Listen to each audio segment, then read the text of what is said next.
안녕하세요. 마천동에 사는 60대 여성입니다. 얼마 전 아들 상견례에서 있었던 일이에요. 안 사돈 되는 양반은 상담 심리를 전공한 교수였어요. 그런데 아들이 혼외자라고 하는 걸 알았는지 내 남편 외도를 받아줬다고 저를 무슨 환자 취급하더라고요. 사람마다 각자 처한 상황이 다른데 말이에요. 아니, 어떻게 남편이 다른 여자랑 몸을 섞었는데 참을 수가 있어요? 하긴 능력이 없으면 어쩔 수 없겠죠?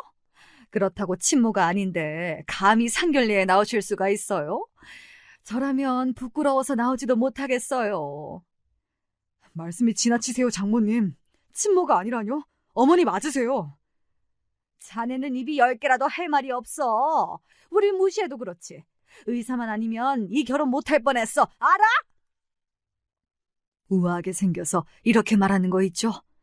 솔직히 우리 남편 나쁜 놈 맞아요. 그렇지만 사돈한테는 배 친 일 없잖아요. 특히 우리 아들이 무슨 죄예요? 당장 자리를 박차고 일어나려고 할 때 아들이 그 자리를 뒤집어 놓더라고요. 눈물로 키워온 것이 허사가 아니었어요. 오늘 이런 이야기를 하려고 사연을 보내봅니다. 요새는 허리가 아파 세신 사이를 쉬고 있어요. 사연 듣는 일이 취미가 되어버렸는데요. 가만히 보니 제 이야기도 만만치 않아요. 다들 가슴속에서 드라마 한 편 같은 사연들 갖고 있다고 하잖아요. 이렇게 터놓고 말하면 기분이 좋아지겠죠. 허리 통증도 스트레스를 받으면 심해진다고 아들이 그랬거든요. 여기서 시원하게 속풀이 한번 해볼게요. 단도직입적으로 제 인생의 큰 하자는 남편입니다. 결혼 전부터 여자가 있었어요. 그것도 모르고 좋다고 신혼살림을 시작했어요. 게다가 아들까지 데리고 왔네요. 기가 막히죠? 그런데 그 아들이 공부를 잘했어요. 설상가상 남편은 교통사고로 죽어버려 실질적 가장은 저였죠. 다행히 아들은 기운정을 고맙게 생각했습니다. 하지만 제가 아들의 결혼에 결정적 짐이 될 줄은 몰랐어요. 혼외자 안 버리고 품었더니 사람들은 저한테 보살이라고 하던데요. 하지만 잘난 안사돈은 제가 바보라서 그런 줄 아나 봅니다. 진짜 제 인생은 쉬운 일이 하나도 없었거든요. 여러분은 어떠세요? 저는 태어날 때부터 전쟁이었습니다. 딸만 6 중 넷째인 저는 집에서 천덕꾸러기였어요. 엄마가 저를 임신했을 때 할머니가 용꿈을 꾸셨대요. 아들 꿈이라고 난리가 났어요. 처음으로 할머니가 시장에 가서 엄마가 먹고 싶다던 사과도 사오고 밭일도 안 시키고 공주 대접을 해줬대요. 그런데 낳고 보니 딸이라 엄마는 점심때 저를 낳고 바로 밭일을 했대요. 아무도 거들떠보지 않던 저는 엄마 젖도 못 먹었어요. 빽빽 굴어도 엄마는 젖도 안 물렸고 첫째 언니와 둘째 언니가 밥물 끓여 먹였다고 해요. 그런 언니들마저 없었으면 죽었을지도 모른다고 하대요. 고추 안 달고 나왔다고 이래도 되는 겁니까? 엄마를 그렇게 구박하던 할머니는 제 막내 여동생 낳는 것 보고 눈도 못 감고 돌아가셨어요.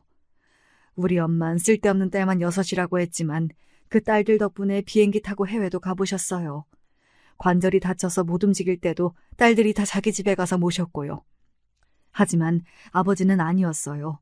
아버진 결국 다른 여자한테서 아들을 보고 말았죠. 그래서 하루 이틀 집에도 안 오셨어요. 그날도 아들을 낳은 여자 집으로 달려가는 아버지 바짓가랑이를 엄마가 붙들었어요. 이거 놔. 아들도 못 낳는 것이 성질하고는. 6인데 그중에 아들을 못 놓냐? 사람 구실도 못하는 게 이거 못 놔? 아들 없다고 다른 데 가서 새끼를 낳냐? 그게 사람이냐 짐승이지? 가려면 곱게 가. 왜 돈을 가져가는데 왜? 우린 뭐 먹고 살라고? 이게 죽고 싶나 확 그냥. 짐승도 제 새끼 걱정해. 우리 딸들은 굶고 있는데 다른 여자랑 밥이 들어가냐? 오늘 너 죽고 나 죽는 거야. 가만 안 둘 거야. 대화를 들어보면 알겠죠. 엄마가 할머니한테만 순한 양이었지 아주 성난 들깨처럼 무서운 분이었어요. 그래서 아버지와 정분이 난 여자 집으로 쳐들어가서 살림을 깨고 난리를 친 적이 있어요. 그 집에는 배다른 어린 남동생이 있었거든요. 걔도 무서워서 오돌오돌 떨고 있더라고요. 같이 이불 속에 숨어서 엄마가 진정되길 기다렸죠. 저랑 이 아이는 무슨 죄예요. 엄마는 항상 그 집 찾아갈 때는 저를 데리고 가셨어요. 한 달에 한 번 정도는 가서 성질을 피웠는데 그거라도 안 하면 엄마는 숨을 쉴 수가 없었다고 하네요. 처음에만 난동을 부렸고 나중에는 배다른 남동생만 하염없이 바라보고 오시곤 했어요. 하지만 아버진 우리보다는 그 집이 더 좋았던 모양이에요. 재산을 아름아름 빼돌리던 아버지는 땅 문서, 집 문서를 들고 그 여자와 야반 도주했어요. 졸지에 길거리로 나앉은 우리들은 둘씩 짝지어서 이모네로 외삼촌 집으로 뿔뿔이 흩어졌지요.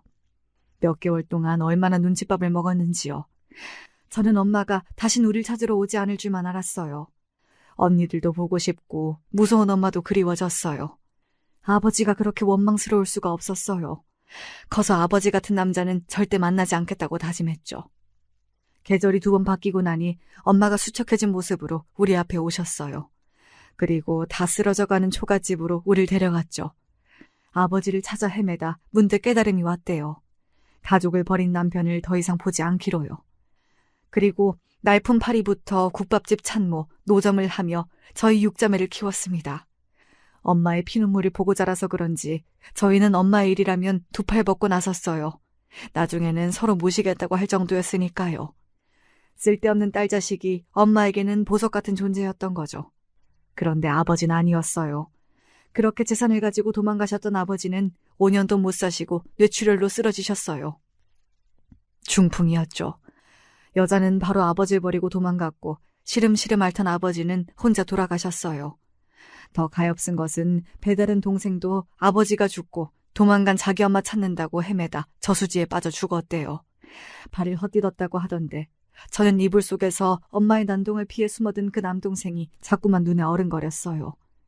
동네 어른들이 네 아버지 죽었다, 네 동생도 죽었대 이러면서 알려주셨어요. 그 길로 엄마한테 달려갔는데요. 엄마는 찌그러진 양은 밥상에 반찬을 놓고 계셨어요. 엄마, 아빠가 돌아가셨대요. 그 동생도 죽었대요. 사람들이 막 그래요. 그래서? 밥이나 먹어. 그런 인간이 호의호식하고 살 줄 알았냐? 여자든 남자든 배우자 버리고 새끼 버린 것들은 다 천벌받아. 알겠지? 엄마는 이미 다 알고 있었나 봅니다. 아버지 죽고 배다른 동생 데리고 가라고 했지만 엄마가 거부했대요. 자기 딸들도 굶고 있는데 여력이 없던 거죠. 엄마 생각에는 아버지 내연녀가 찾아올지 모른다고 여겼대요. 언니들이나 저나 아버지에 대한 기억은 없어요. 늘 못마땅하게 우릴 바라보던 표정만 생각이 났어요. 매번 언니들하고 모여 아버지 같은 남자 만나지 말자고 다짐했지만 인생이란 것이 어디 뜻대로 되나요? 첫째, 둘째 언니와 다섯째 동생은 성실한 남자 만나서 그런대로 잘 살았어요. 막내는 독신으로 사니까 외로워도 남편 외도 문제는 없었죠. 그런데 저랑 셋째 언니는 아니었어요. 이상하게 잘 지내는 형제랑은 연락 자주 못하게 되더라고요. 솔직히 남편 외도가 우리 잘못도 아닌데 주눅이 드는 거 있죠. 그래도 문제가 생기면 자매들이 우르르 모여 해결하는 것도 고맙긴 했어요. 제 인생의 오점이 남편을 어떻게 만났는지 이야기하려고 하는데 숨이 턱 막혀요. 생각도 하기 싫어요. 하지만 아들을 만난 이야기니 꼭 참고 해볼게요. 고등학교를 졸업하고 취업을 바로 못했어요. 제가 몸이 약해서 자주 쓰러졌거든요.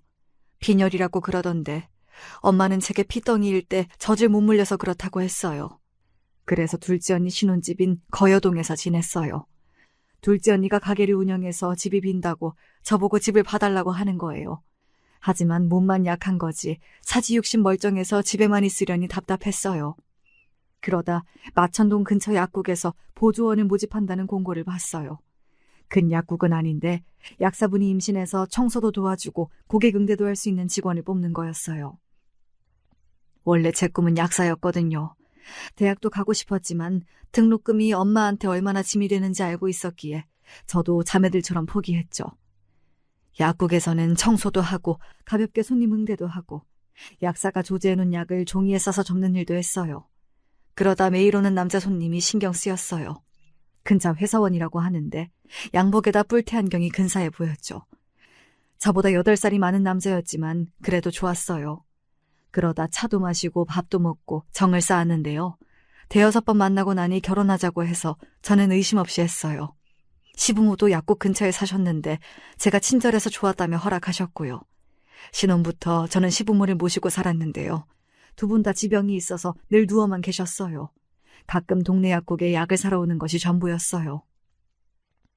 그때 마천동에는 밭이 많았는데 남편 집은 2층 양옥이었어요. 동네에서 나름 잘 사는 편이라고 했어요. 게다가 남편도 무역회사를 잘 다니고 있어 경제적인 어려움은 없었습니다. 그래서 친정엄마도 듬직한 남편을 좋아했어요. 약국에서 일하다 시집이나 갈 수 있을까 걱정이 많았대요. 그래도 제가 알아서 남편감을 찾아오니 다행이라고 언니들도 말했죠. 결혼 생활은 나름대로 행복했어요. 시부모 사랑받고 남편 성실하니 좋았어요. 그러나 1년이 지나도 아기가 생기지 않더라고요. 저희 엄마가 애도 잘 낳았으니 저도 임신이 수월할지 알았어요. 매번 걱정스럽게 앉아있으니 첫째 언니와 둘째 언니가 저를 끌고 한약방으로 갔어요. 한약방에 가니 자궁이 약하고 몸이 차다고 했어요. 그 사실을 난 친정엄마가 어릴 때 잘 못 먹어서 그런가 보다며 속상해했어요. 하지만 알고 보니 남편한테 문제가 있었던 거였어요. 병도 아니고 정관 수술을 했대요. 결혼 전에요. 진짜 미친 인간이 아닐 수 없죠. 저는 그것도 모르고 절에 가서 빌고 쓴 한약도 먹고 산부인과도 다니면서 별별 짓을 다 해봤어요. 엄마가 어렵게 구해온 아들 8 낳은 여자의 팬티까지 입고 지내기도 했어요. 지금 생각하면 이가 갈려요. 거길 묶어놓고 저 고생하는 것을 가만히 보기만 한 사람이에요. 게다가 말이라도 못하면 밉지도 않겠어요. 임신 안 되면 어때? 이대로 살자. 나는 당신이 아기를 못 가져도 좋아. 이런 미친 인간이 맨날 이런 소리해서 언니들은 남편을 천사라고 부를 정도였어요. 지금이었으면 당장 병원에 가서 두 사람 어디가 문제가 있는지 확인하겠지만 그때 저는 임신 안 되면 여자부터 문제가 있는 게 아닌가 의심했나 몰라요. 산부인과에서는 저한테 아무런 문제가 없다고 하니 저는 남편에게 함께 병원에 가자고 했습니다만 그럴수록 남편은 저를 다독였어요. 당신 힘들게 왜 그래? 애 없어도 된다고 했잖아. 당신도 애기 갖고 싶잖아요. 결혼했으면 애 낳는 게 당연하잖아. 당신이 문제면 고치면 되지. 당신이랑 함께 오라고 산부인과 의사도 그랬다고. 진짜 왜 그래요? 갖고 싶다고 다 되는 게 아니야. 나 때문이면 괜찮아. 나는 오로지 당신만 있으면 돼. 애 없어도 돼. 이 문제를 다신 거론하지 말자. 알겠지? 그때까지만 해도 저는 남편이 저를 가엾게 여겨서 그러는 줄만 알았죠. 고마워서 눈물을 홀딱 쏟았어요. 저를 다독이면서 아기 없어도 우리 둘 잘 살자고 했어요. 왜 그렇게 애 없어도 된다고 했는지 한 달이 지나 그 이유가 풀리고 말았지요. 크리스마스를 앞둔 어느 추운 겨울이었어요. 남편이 퇴근하기만을 기다렸죠. 출장 갔다가 오는 거라 아침부터 기다렸어요. 출장 갔다가 올 때면 풀빵을 사서 오기 때문에 더 그랬어요. 2층 저희 방 창문에서 바라보면 골목 끝에서 남편의 모습이 어렴풋이 보이거든요. 근데 그날따라 남편의 모습은 맞는데 뭘 안고 오는 겁니다. 전 인형을 사서 오나 싶었어요. 이가 미쳤어. 부끄럽게 인형이야. 저는 소녀처럼 맨발에 슬리퍼만 신고 골목길로 뛰쳐나갔어요. 이렇게 사랑받고 살아도 되나 싶었습니다. 결혼 3년이면 남들은 권태기라고 하던데 우린 그렇지 않았거든요. 무역회사라 가끔 야근에다 외근, 출장이 많아서 그렇죠. 절마다 꽃다발이며 머플러, 립스틱 이런 것들을 자주 사다 줬어요. 언니들은 부러워 죽겠다고 했어요. 저는 단숨에 골목을 가로질러 남편 앞으로 다가갔습니다. 여보, 무슨 인형을 사와요? 인형을? 내가 어린애야? 제가 갑자기 골목에서 달려오니 놀랬던 모양이에요. 대꾸도 없이 남편이 움찔하더라고요. 제가 남편 품으로 손을 뻗자 촉감이 결코 인형이 아니었어요. 숨도 쉬고 눈도 깜빡이고 입도 움직이는 귀여운 사내 아이였죠. 제가 갑자기 만졌는데도 다행히 울진 않았어요. 서너 살쯤 되어 보이는 아이는 남편 품에서 떨어질 줄 모르더라고요. 뭐야, 이 아이? 아빠. 살면서 그렇게 황당한 경험은 처음이었어요. 가만히 안겨있어 멀리서 볼 때는 진짜 곰인형인 줄 알았어요. 겨울이니 목도리를 칭칭 감고 털코트에 쌓여 눈만 보이는 아이는 남편에게 아빠라고 하는 겁니다. 아빠? 뭐, 아빠? 남편이 아무런 이야기도 안 했는데도 저는 그 자리에 털썩 주저앉았어요. 직감이라는 게 있잖아요. 숨겨둔 아이구나 이런 느낌이요. 그 직감이 그제야 작동하는지 모르겠지만 외투도 안 입고 나왔는데도 하나도 춥지 않더라고요. 일어나, 춥다. 집에 가서 해줄 말이 있어. 남편은 그때도 당당했어요. 해줄 말이라니 뭔 말이요? 도대체 뭔 말인데? 저는 그 자리에서 울고 말았어요. 3년이란 세월 동안 저를 속이고 몇 개월 연애할 때도 여자가 있다는 말 한마디 없었어요. 그런데 아이라니요. 알고 보니 남편에게는 그동안 계속 여자가 있었대요. 그 여자가 아이를 낳고도 남편과 결혼하지 않겠다고 했답니다. 늙은 부모가 아프시니까 싫다고 했대요. 게다가 그 여자는 가정생활을 충실히 할 수 있는 여자가 아니었어요. 부잣집 세컨드를 하다가 남편을 만난 그렇고 그런 여자였어요. 하지만 시부모는 당신들 몸이 아프니 얼른 남편이 안정되길 원하셨겠죠. 아들이 결혼해야 여한 없이 눈을 감을 수 있다고 하니 남편은 당장 어떤 여자든 필요해서 저랑 결혼했답니다. 그게 말입니까? 더 기가 막힌 것은요. 여자도 남편이 결혼하는 것을 찬성했대요. 아이도 있으면서 왜 그런지 잘 이해가 되지 않았어요. 다른 여자랑 결혼해도 돼. 그러면 내가 당신 옆에 계속 있을게. 우리 아들이랑. 결혼도 돼도 아이는 안 된다는 여자는 남편에게 무리한 요구를 했어요. 얼마나 좋으면 그런 말도 들어줍니까? 아이는 저랑 결혼하기 한 달 전에 낳은 거래요. 아버지가 세상에서 제일 나쁜 사람인 줄 알았는데 그보다 더한 사람도 있다는 것을 알았습니다. 당신이 너무 잘해줘서 당황은 했어. 우리 엄마 아빠한테도 정성을 다하고 나한테도 가분했지. 그래서 늘 가책을 느꼈어. 그건 진심이야. 물론 그 여자를 사랑하고 있는 건 맞아. 근데 당신도 아마 영원히 잊지 못할 거야. 닥쳐. 그걸 말이라고 해? 당신은 미친놈이야. 저는 일어나 남편의 뺨을 갈겨버렸습니다. 사랑이요? 사랑이라는 게 이런 건가요? 여자는 완전히 남편 돈만 필요한 사람이었어요. 아이도 남편한테 돈을 뜯어내려고 낳은 거고요. 그걸 모르고 사랑? 남편을 돈을 빌려서 여자에게 줬어요. 친구들에게 돈도 빌리고 사치를 쓰기도 했다는데 그걸 지금껏 갚지도 못하고 끙끙대고 있었대요. 미안해. 미안하다니까. 나도 당신이 이렇게 잘해줘서 너무 미안하다고. 그동안 그 여자랑 살림을 차려놓고 미안하면 다냐? 그게 말이 돼? 부모님 돌아가실 때만 너랑 살려고 했고 그 후 다 보상하려고 했어. 무슨 보상을 해? 남의 인생 다 망쳐놓고 무슨 보상? 너는 네 부모 죽기를 바라니? 얼른 돌아가시라고 기도하지 그래. 차라리 간병인을 고용해라. 그게 낫겠다. 미친 인간아. 결혼 안 하면 아버지 재산이랑 이 집 안 주신다고 하는데 어쩌냐? 그래서 그 여자가 하라는 대로 정관 수술까지 하셨다. 미친놈, 나쁜 놈. 그런데 애는 왜 데리고 와? 인제 새끼도 못 본대? 도망갔어. 다른 남자랑. 꼴 좋다. 아주 꼴 좋아. 이 집에서 당장 나가. 이 집 아버님이 나 준다고 했어. 알아? 살다 시부모 모시기 싫다고 자기 남자 결혼시키는 여자는 처음이었어요. 물론 돈줄 찾아다니는 질 낮은 여자라면 그럴 수도 있을까요? 나이트클럽에서 만나 사랑을 꽃피웠다고 말하는 남편의 입을 꿰매고 싶었죠. 정상적인 여자라면 그게 말이나 됩니까? 장가 보내고 정관 수술시키고 부모 죽을 때 기다리고? 그 여자는 남편보다 5살이나 많대요. 여우한테 홀려도 단단히 홀린 이 남자, 꼴도 보기 싫었어요. 혼외자가 있는 걸 아신 시부와 시모는 응급실까지 다녀오셨죠. 평생 음전했던 시모는 아들의 기막힌 행태에 아예 거동 못하게 됐고 교장으로 퇴직하신 시부는 가문의 수치라며 한동안 말을 안 하셨어요. 그러다 나중에는 시부가 제 손을 잡고 잘못했다고 오히려 싹싹 비셨어요. 대신 2층 양옥집을 제 이름으로 해주신다고 했어요. 그리고 이혼해서 새 출발하라고 하셨죠. 모질게 마음을 먹고 짐을 몇 번이나 싸고 풀렸는지 몰라요. 병든 시부모와 우는 어린아이가 있는데 차마 못 나오겠대요. 그래서 남편을 당장 내쫓아버렸죠. 한시도 같은 집에서 숨을 쉬기 어려웠어요. 남편도 순순히 여간방으로 가더라고요. 시부모도 저를 말리진 않았어요. 게다가 아이는 그렇게 가는 제 아빠를 바라보기만 했어요.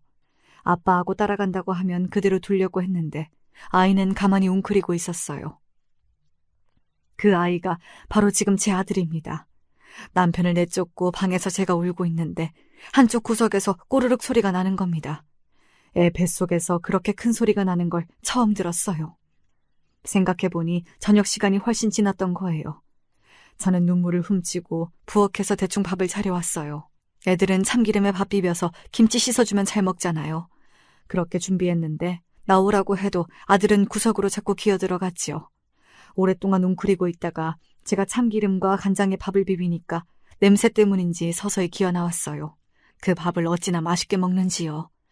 저는 아들의 눈망울에서 예전에 배다른 동생이 떠올랐어요. 그래서 아들이 남다르게 느껴졌어요. 게다가 아이는 4살이라고 하는데 말을 너무 잘하는 거 있죠? 누나 배고파. 밥 더 줘. 누나? 내가 누나야? 누나로 보여? 응, 누나 밥 더 주세요. 네? 너 말 진짜 잘한다. 근데 뱃속에 거지가 들었니? 밥 몇 그릇째야? 밥 줘. 맘마 줘. 아이는 금방 적응했어요. 아빠, 엄마도 찾지도 않았어요. 그런데 매번 배고프다 칭얼거렸어요. 이 집에서 밥을 주는 사람이 저란 걸 아는지 누나라고 부르며 제 주변을 맴도는데 싫다기보다 불쌍해 죽겠더라고요. 저도 엄마가 외면하고 아빠가 무관심할 때 이상하게 배가 고팠거든요. 그래서 목욕도 하고 밥도 주고 아이를 돌보기 시작했어요. 누가 보면 저보고 바보 천치라고 할 정도로 아이한테 잘했어요. 시부모는 제 눈치를 슬슬 보면서 아들을 이뻐하셨어요. 대놓고 못하고 저 안 보는 곳에서 만지고 어르고 하시더라고요. 몇 달이 지나 시부모님이 안정을 찾으셨어요. 저는 이 집에서 나가야 하겠다고 생각했죠. 사기 결혼을 당했는데 굳이 살 필요도 없잖아요. 집 나간 남편은 그 여자를 찾느라 전국을 헤매고 다니고 있다는 말이에요. 안방에서 짐을 싸고 있으니 시부는 잘 생각했다며 좋은 사람 만나라고 하셨어요. 그런데 다른 방에서 자고 있던 아들이 현관에 있는 제 신발을 품에 안고 울기 시작했어요. 누나도 나 두고 도망갈 거야? 우리 엄마도 그랬대. 가지 마. 누나 못 가게 신발 안 줄 거야. 가지 마. 그때부터였을까요? 저는 그 집에 머물고 말았어요. 엄마가 남편이 혼외자를 데리고 왔다는 소식을 듣고 언니들하고 우르르 시댁에 몰려왔어요. 사위 나오라고 난리가 났죠. 그때 엄마 눈에 제 아들이 보였나 봐요. 남편하고 꼭 닮은 꼴이 말하지 않아도 알아보셨나 봅니다. 바로 대성통곡을 하셨습니다. 자식 부모 팔자 안 닮게 하려고 이 고생했는데 아이고 아이고 하시면서 가슴을 쥐어뜯더라고요. 당장 짐 싸라며 저를 데리고 가시려고 하는데 우리 아들이 그렇게 우는 겁니다. 누나 가지마, 누나 가지마, 안 돼. 누나. 애도 울고 우리 엄마도 울고 난리가 났어요. 등신아, 정줄 게 없어 남편 데려온 자식한테 정주냐, 등신아. 아들이 하도 매달려서 아무도 뗄 수가 없었어요. 아이가 자지러지게 울고 입에 거품까지 물자 엄마는 네 팔자니까 이 악물고 살라고 하시면서 가셨어요.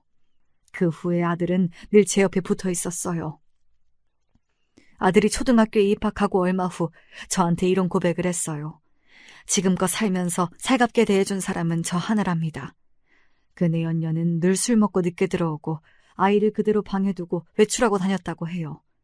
밤에 무서워 울다가 지쳐 잠든 적도 많고 나중에는 무섭긴커녕 배가 고파 힘들었대요. 남편은 그런 것도 모르고 그 여자 치마 폭에만 쌓여서 정신을 못 차렸다고 하니 억장이 무너지더라고요. 누나, 나도 유치원 가고 싶어. 어디서 들었는지 유치원 소리를 했어요. 그런데 집에 돈이 점점 없어졌어요. 남편은 아예 직장도 때려치우고 아이 엄마를 잡으러 다녔어요. 그래서 시부모가 모아둔 돈으로 생활하고 있었거든요. 유치원 갈 돈이 없어 제가 괜히 미안했어요. 솔직히 유치원보다 더 큰 문제는 아이가 곧 학교 갈 나이라는 겁니다. 언제까지 제가 이 아이와 살아야 할지 결정을 내리지 못했어요. 이혼할까? 아이는 어떻게 할까? 이런 고민 중에 시모가 돌아가셨어요. 어디로 갔는지 연락도 안 되는 남편이라 제가 혼자 장례식을 치르고 말았어요. 언니와 엄마는 당장 남편을 찾으라고 난리가 났죠. 제 부모를 이렇게 맡겨놓고 여자의 미친놈을 무슨 수를 찾을까요? 하지만 결국 일이 터졌습니다. 여기 병원인데요. 보호자 빨리 오세요. 여기저기 찾아 헤맨 남편. 내연녀를 발견하고 쫓아가다가 교통사고를 당했어요. 몇 개월 혼수 상태로 누워있다가 호흡이 멈춰버렸습니다. 그 소식에 시부도 심장마비로 돌아가셨고요. 1년 사이에 많은 일이 생겼어요. 결국 2층 양옥집에는 아들과 저만 덩그러니 남았더라고요. 제가 떠나면 이 아이는 보육원에 맡겨질 판이었어요.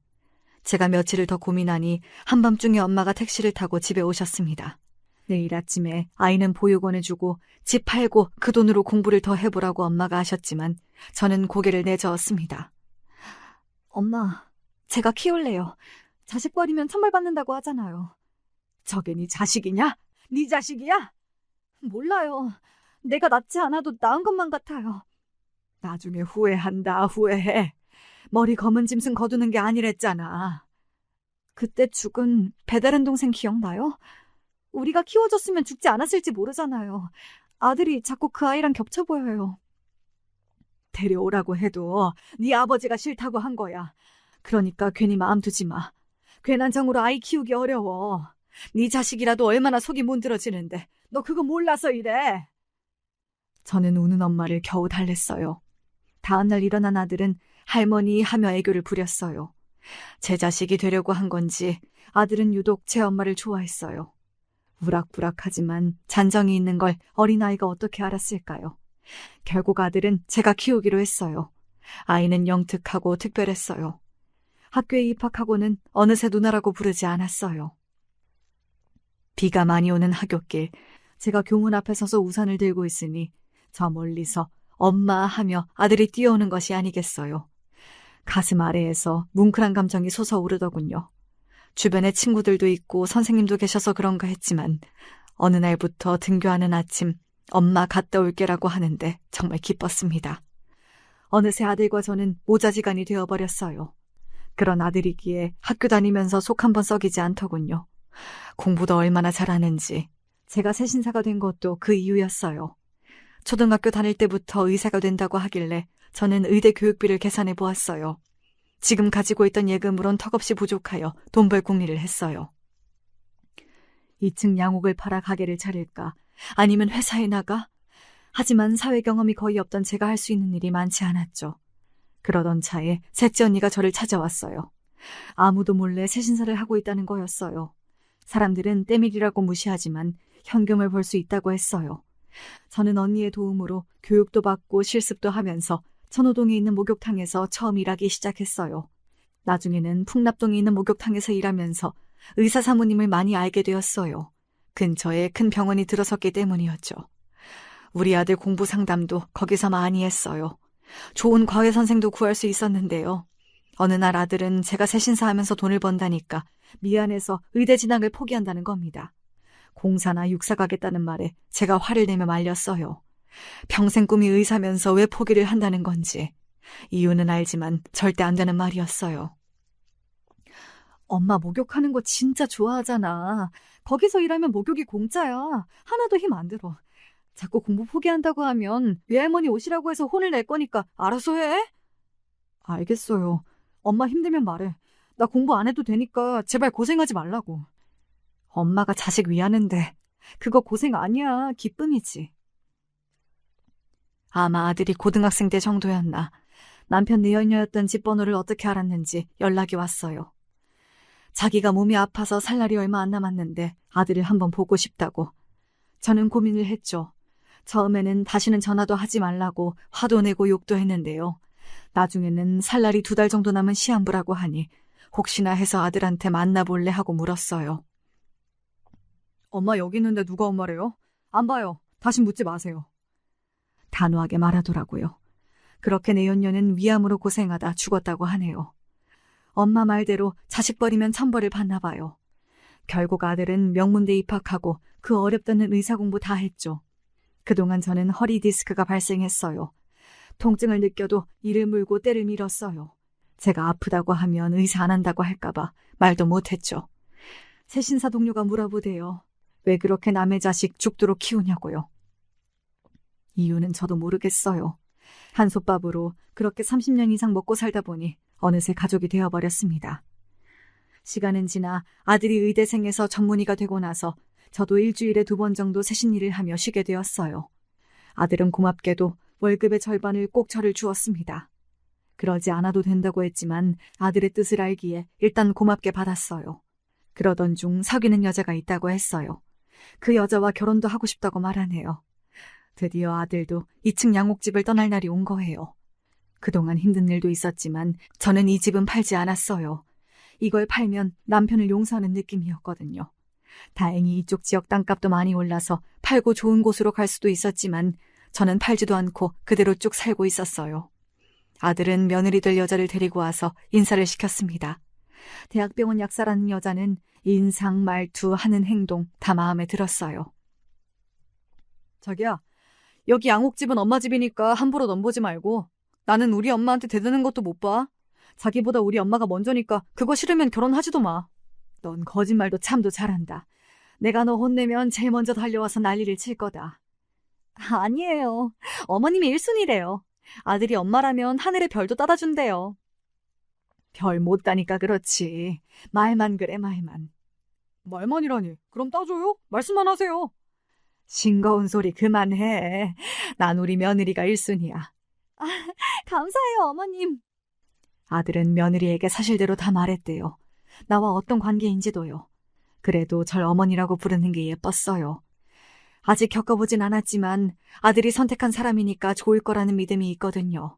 그래서 저도 며느리가 마음에 들어 결혼하라고 했고요. 양옥 팔아서 집을 사주겠다고 하니까 그건 안 된다고 아들이 펄쩍 뛰었어요. 나중에 고쳐서 함께 살 거래요. 말이라도 그렇게 해주니 고마웠어요. 그렇게 아들은 늘 저에게 힘이 되어 주었습니다. 나중에 알고 보니 약사 며느리 집안이 빵빵하더라고요. 안 써도는 교수이고 바깥 사도는 대기업 임원이래요. 아들이 혹여 기가 죽지 않을까 걱정이었어요. 내가 왜 기가 죽어 엄마가 있는데 이러는 아들 말에 안심이 되긴 했어요. 아들이 이참에 옷 몇 벌 사라며 자기 카드를 줬어요. 덕분에 머리도 하고 새 옷도 사 입었습니다. 저도 차려입으니 기분이 좋더군요. 목욕탕 습한 열기가 아닌 오랜만에 아들과 외출해서 그런지 저도 모르게 들뜨게 되었어요. 게다가 바깥 사돈이 사줬다는 아들의 새 차는 좋아 보였어요. 의사 사위가 소원인데 이루게 되었다며 새 차를 뽑아줬대요. 아들이 인정받고 사랑받는 것 같아 다행이라고 생각했어요. 안 사돈이 교수라는데 괜히 어색하다 얘. 김씨 아줌마 딸하고 결혼하면 좀 좋아. 그냥 편하게 돼지갈비집에서 만나면 되지. 김씨 아줌마 딸 중학생인데 언제 커? 나 급해 엄마. 눈도 깜짝 안 하고 징그러운 소리도 잘한다. 그나저나 살 집은 마련된 거야? 아니면 엄마가 도와주고. 며느리 줄 반지 세트 해줬으면 됐지. 그냥 전세 구했어요. 이 차도 안 받으려고 한 거 장모님이 난리를 쳐서 받긴 했어요. 엄마는 부담 안 가져도 돼요. 알겠죠? 신혼여행이라도 보내줄게. 하와이, 몰디브, 유럽 말만 해. 그 정도 능력은 되니까. 우리 당장 신혼여행 못 가요. 요새 응급실 근무도 하니까. 그래? 난 뭐라니? 걱정이다, 걱정이야. 걱정이 엄마 허리를 더 망가뜨릴 수 있어요. 디스크도 스트레스로 발생하는 겁니다. 알겠어요, 선생님. 근데 결혼하고 너 여자 조심해. 내 손에 걸리면 너 죽고 나 죽는 거다. 아유, 무서워. 외할머니 닮아서 너무 무섭다. 어느새 아들은 우리 언니네 가족들과 자연스럽게 친해졌네요. 우리 엄마 보고 외할머니라고 하면서 생일이건 명절이건 안부 전화라도 하더라고요. 자랑 삼아 한 말씀 드리면 언니네 조카 중에 우리 아들이 제일 공부도 잘했어요. 아들이 전문의까지 되니 요새는 목에 힘이 좀 들어가네요. 어느새 상견례 장소에 도착했어요. 근사한 이탈리아 식당이라도 예약한 줄 알았더니 갈비집이었어요. 이런 데서 상견례 해도 돼? 제가 그랬더니 엄마 편한 대로 찾아왔다고 하더라고요. 세심한 구석이 있어 고맙기도 했어요. 음식마저 낯설면 더 어색할까 고민했는데 다행이더라고요. 가게는 여느 고깃집이 아니라 레스토랑 같았어요. 종업원이 예약된 방으로 우리를 안내해줬어요. 가보니 우아한 귀부인 하나랑 중후한 신사분이 있더라고요. 귀티가 잘잘 흐르는 사람들이었어요. 인사를 건네고 앉게 되었는데 참 뭐라고 해야 되나 싶은데 갑자기 원래 며느리도 의대를 보낼 수 있었는데 약학계통에 관심이 있어 약사가 되었다고 안사돈이 말문을 열었어요. 저도 약국에서 일했는데 약 냄새가 좋은 사람들이 있어요. 저도 참 좋더라고요. 맞아요. 어머님, 저도 그게 좋았어요. 아니, 동네 약국이랑 대학병원 약국은 달라요. 약 조제는 우리 딸이 하는 게 아니라요. 하긴 아실지 모르겠네요. 하여간 의사로 키우시느라 고생 많으셨어요. 돈이 한두 푼이 아닌데 목욕탕에서 고생 많이 하셨다고 들었어요. 네, 뭐 그냥 이랬죠. 아들이 공부를 워낙 잘하니까요. 세신사로 고생 많으셨죠. 그거 아니면 저 의대 못 갔습니다. 직업에 귀천이 있습니까? 아드님 잘 키워내셨어요. 훌륭하세요. 당신도 본받아. 저렇게 이해심 많고 천사 같은 분도 계시네 그래.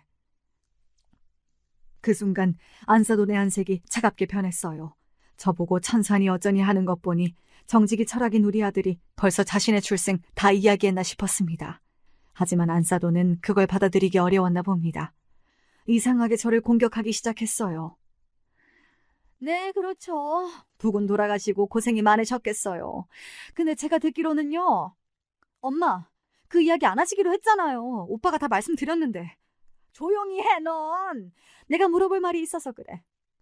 사부인, 피 한 방울 안 섞였는데 그렇게 고생하실 필요 있나요? 복수심? 아니면 동정? 혼외자를 의사로 만들었다. 뭐 그게 자랑은 아니잖아요. 남편 외도도 결국 아내 오점이기도 해요. 안 그렇습니까? 뭐 하시는 겁니까, 어머니? 뭘 하다니 이야기하고 있잖아. 참나 웃겨 죽겠네. 혼외자 아들 의사까지 만들어? 굳이 왜? 때밀이까지 하면서 말이야. 지나가던 사람들이 웃어요. 여자들이 이렇게 미련하게 참고 사니까 남자들이 못된 짓을 하죠. 갑자기 상견례장에 찬바람이 불기 시작했습니다. 남편이 나쁜 놈은 맞습니다만 이제와 안사돈이 할 말은 아니죠. 말씀 좀 해보세요. 갑자기 말이 없어요? 하긴 능력이 없으셨으니 참고 살았겠지만 그게 정답은 아니죠. 게다가 친모도 아닌데 우리 딸한테 시모 대접 받으시면 안 돼요. 오늘 상견례 이후 결혼식장에는 안 오셨으면 좋겠어요. 아니, 이 여자가 무슨 소리야. 교양 없이. 사과드려 어서. 참고 사는 게 어때서? 우리네 어머니 다들 그렇게 사셨어. 그니까 그게 잘못이에요. 왜 여자만 참아요? 혼외자 키운 게 뭐 대단한 일 했다고 다들 난리야? 저기요, 말씀 좀 해보세요. 왜 참고 사셨어요? 그런 여자들 보면 이해가 전혀 안 가. 바보들 같아. 예전에는 무식하고 못 배웠다고 치죠. 남자 외도 받아주면 습관이 돼요. 당신 같은 사람 때문에 외도 이해 못하는 여자들이 손해를 본다고요. 엄마, 그만하세요. 어머님이 무슨 외도를 이해해요? 왜 나보고 야단이야? 얼마나 못났으면 혼외자까지 키우니? 때밀이 하면서. 듣고는 있는데 저 여자가 뭐라고 하는 건지 한국말인데 이해가 전혀 안 되었어요. 참고 살다니 뭘 손해를 본다는 건지. 외도를 이해해요? 어떤 여자가 자기 남편이 다른 여자 만나는 것을 이해합니까? 아들이고 뭐고 이 자리를 박차고 나가려고 하는 때 아들이 벌떡 일어났습니다. 그렇게 이해가 안 되는데 나랑 결혼 왜 합니까? 이 결혼 안 하겠습니다. 말도 안 되는 소리 마. 대학병원 안에 너희들 결혼하는 거 모르는 사람도 있니? 외삼촌한테도 그렇게 말할 수가 있어? 누구 딸 인생을 망치려고 그래, 감히? 일개 혼외자가 병원장 조카랑 결혼 파토낼 수도 있죠. 뭐가 문제예요? 내가 참고 봐주니까 뭐? 너 진짜 의사 못하게 해줘? 당장 취소해, 그 말! 다들 그만 못해? 당신 왜 그래? 자네도 앉아. 혼외자 새끼라고 하더니 진짜 개판이야. 그때였어요. 아들은 불판을 손으로 집어 바닥에 던졌어요. 그리고 결혼 반지랑 주머니에 차키를 화로에 집어넣어 버렸습니다. 어머니, 일어나세요. 개소리 더 이상 못 들어주겠어요. 오빠, 미안해. 어머님 죄송해요. 시끄러워. 나 이제 아는 척도 하지 마. 다 끝이야. 아들은 제 손을 끌고 그 자리를 박차고 나왔습니다. 며느리는 우릴 잡지도 못하고 발만 동동거리고 있었어요. 속은 시원했지만 며느리가 걸렸어요. 그렇게 나쁜 애는 아니었는데 말이에요. 택시를 타고 집으로 돌아오는 길 서로 아무 말도 안 했어요. 집에 와서 저는 시원한 물 한 잔을 마셨어요. 아들은 소파에 앉아 길게 한숨을 쉬더니 허탈하게 웃었어요. 엄마 죄송해요. 오늘 기분 좋게 가셨는데. 내 기분이 너만 하겠어. 그래서 결혼은 진짜 안 해? 엄마랑 저 무시하는데 할 순 없어요. 절대로 안 돼요. 그건 그래. 우릴 무시하면 가족이 될 수 없지. 확실하게 해. 시작도 끝도. 네, 마음 너무 쓰지 마세요. 저 이제 출근할게요.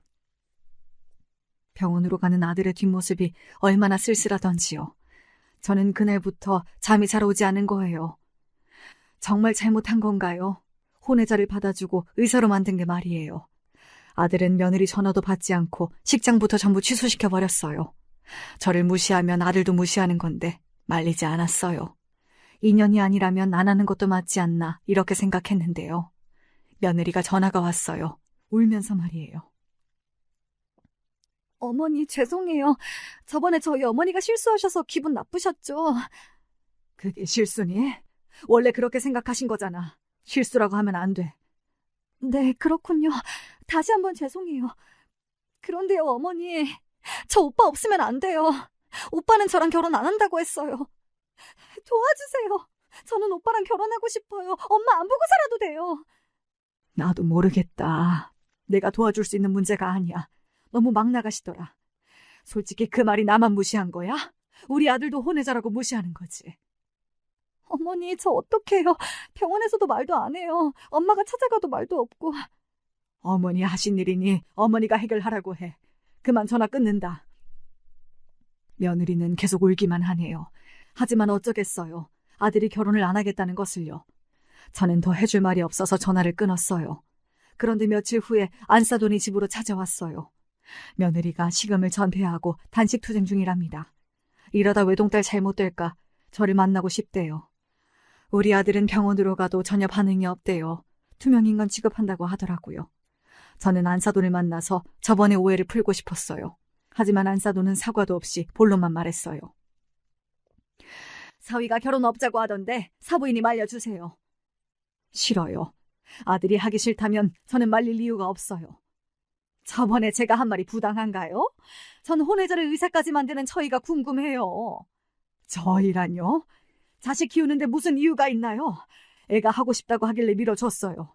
그리고 혼외자라서 싫으시면 결혼하지 마세요. 이렇게 매달릴 이유가 있나요? 따님이 능력이 부족해요?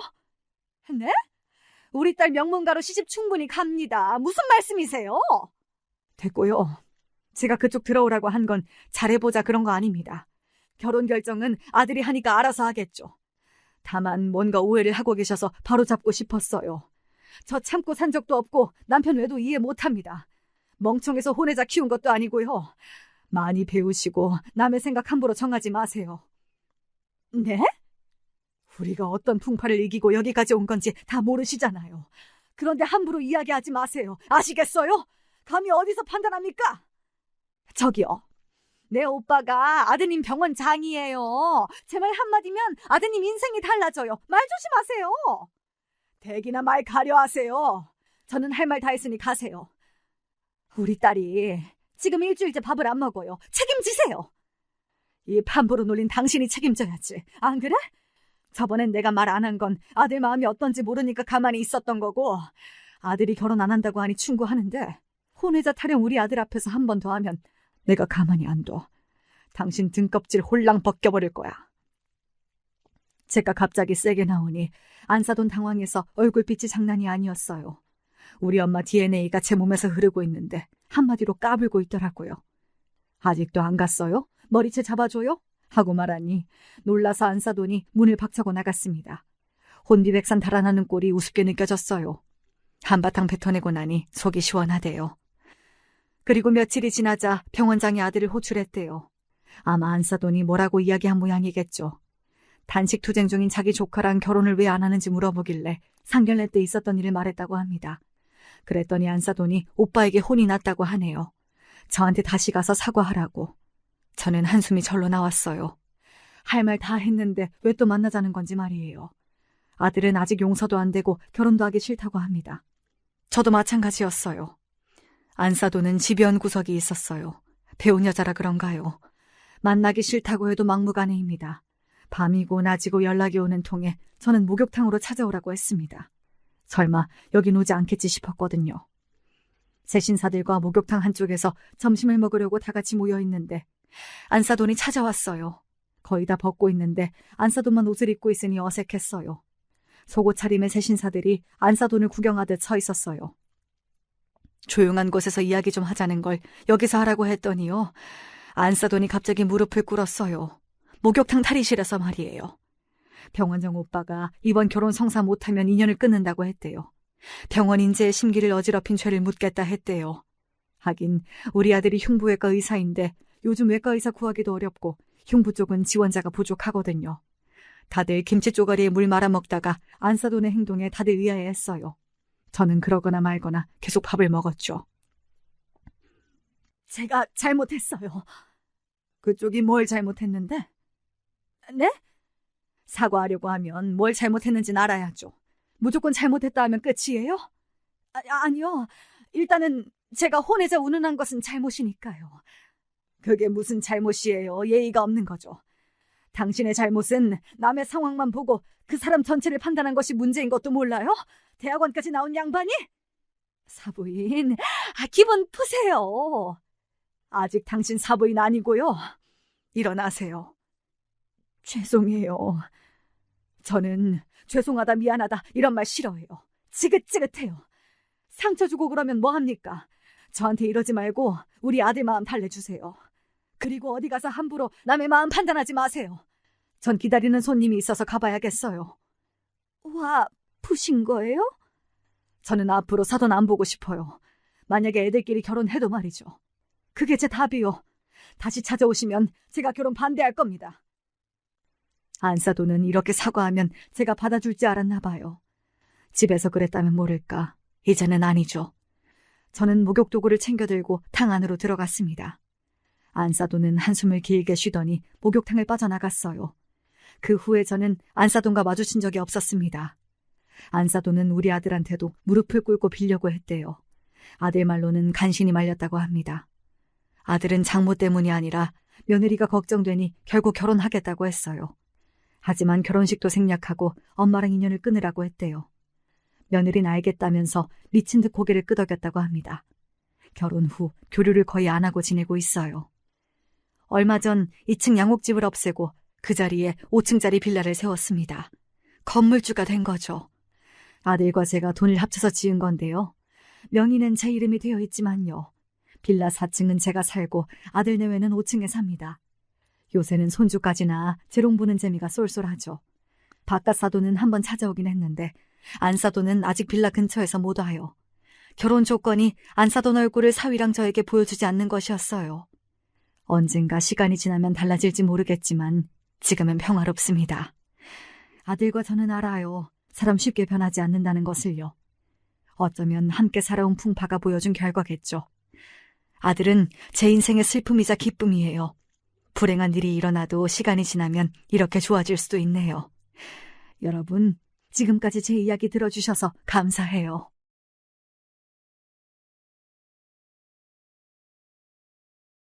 안녕하세요. 저는 이제 막 40대에 접어들었고 귀여운 딸아이를 하나 둔 가장입니다.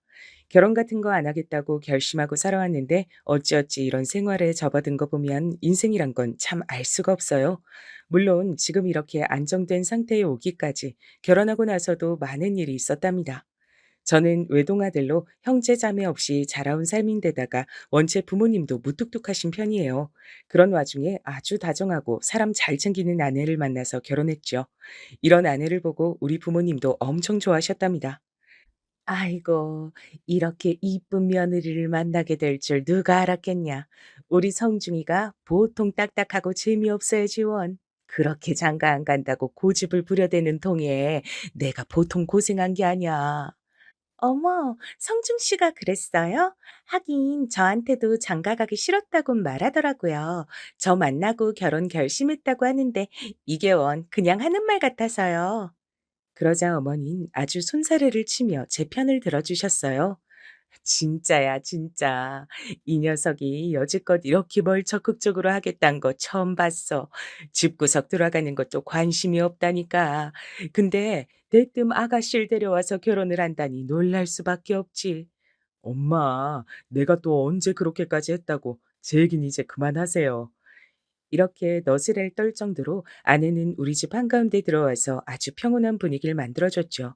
평생을 딸 없이 살아오셨던 우리 부모님은 아주 며느리한테 애가 다르셨는데 전 그 부분이 아내에게 미안했어요.